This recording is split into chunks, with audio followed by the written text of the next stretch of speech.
There's a reason why this war hasn't ended, and that is because there's complex factors at play. I know that sounds like a throwaway line, but it's true. What we have tried to do in this entire process, and let's be clear about this. I mean, the United States is engaged in this. The president says this, and I'll translate what I think he's trying to say to you in all of this, and I think he's been pretty clear about it, is it's not our war. It's a war in another continent. We have equities, we have engagement in this war, but it's not our war per se. But we have been told by everybody, I think everybody would agree, that there's only one nation on earth, there's only one entity on earth that can actually talk to both sides and figure out whether there's a way to end this war peacefully. And that's the United States. And we've invested a lot of time, a lot of energy at the highest levels of our government. I believe, President Trump has had more meetings with foreign leaders and others on the war in Ukraine than on any other subject, including trade.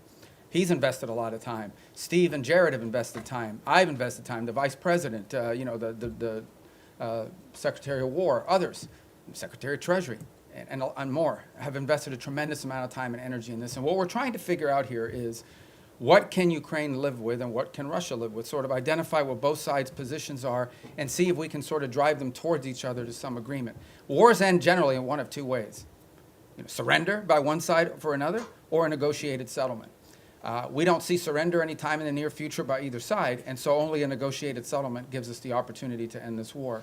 A negotiated settlement requires two things: both sides to get something out of it, and both sides to give something. And we're trying to figure out what can Russia give and what do they expect to get, what can Ukraine give and what can Ukraine expect to get. In the end, the decision will be up to Ukraine and up to Russia. It will not be up to the United States. So that's the role we are trying to play in this.